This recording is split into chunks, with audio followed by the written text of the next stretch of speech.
अनावश्यक रूप से फर्टिलाइजर हमारी उर्वरक भूमि के लिए खतरा है, ह्यूमन हेल्थ के लिए भी, और फसल वो जो है किसान की ज़मीन भी बिगड़ती है।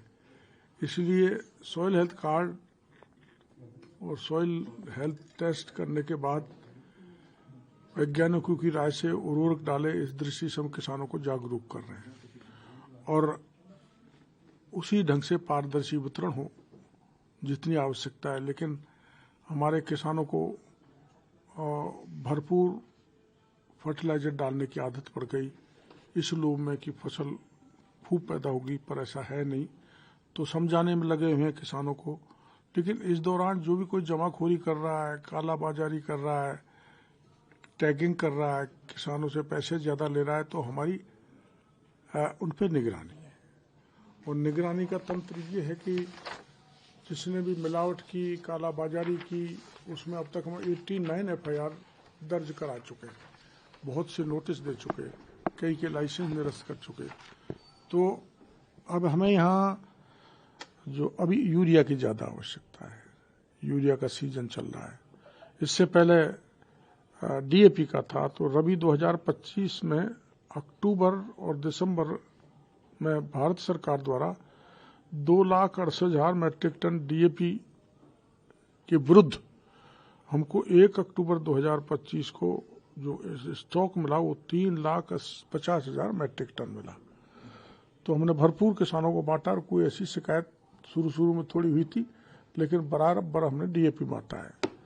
अब ये स्थिति अपने यूरिया की है कि अभी 2025 में 25 और अक्टूबर दिसंबर अब तक भारत सरकार ने हमको 11,34,000 मैट्रिक टन यूरिया हमने मांगा था, जिसके विरुद्ध हमको 10,50,000 मैट्रिक टन, कोई थोड़ा सा फर्क है जो नहीं मिला, हमको मिला है। और उसको हमने बराबर बांटा है। 92.5% यूरिया हम किसानों को बांटने में सफल रहे हैं।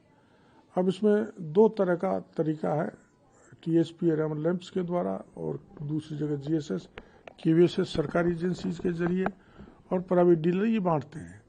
और हमने एक पोर्टल भारत सरकार ने बनाया IFMS, उसके जरिए हमारी निगरानी रहती है विलेज लेवल तक, कितना यूरिया कहाँ ज़्यादा चला गया, कहाँ कम चला गया, उसको हिसाब से हम वितरण पे पारदर्शी व्यवस्था रखते हैं। तो ये जो भी माननीय डोटासरा जी ने, माननीय जूली जी ने जो आरोप लगाया है कि किसानों को करीब पर लाठी चार्ज हो रहा है, किसान ठंड में पड़े, ऐसा कोई नहीं, कोई लाठी चार्ज, किसी को प्रिवेंटिव मेजर्स नहीं लिए, ऐसा कुछ नहीं हुआ। वो गुमराह कर रहे हैं, लोगों को भड़काना चाहते हैं, स्थिति को बिगाड़ना चाहते हैं, इसलिए कि कृषि विभाग ने अपने 4-6 महीने के कार्यकाल में एक्स्ट्रा ऑर्डिनरी काम किया कृषि के क्षेत्र में, चाहे हॉर्टिकल्चर की स्कीम्स हो, चाहे एग्रीकल्चर की हो, चाहे खाद नकली हो, चाहे बीज घटिया हो, चाहे उर्वरक, चाहे वो पेस्टिसाइड जहरीला हो, चाहे बायोडीजल नकली हो, इस सब में अपने सख्त कार्रवाई की है। 89 के करीब FIR दर्ज कराई हैं, बहुत के लाइसेंस निरस्त किए हैं। और हम सजग हैं, चौकन्ने हैं कि किसी प्रकार से किसानों में कोई परेशानी नहीं होनी चाहिए।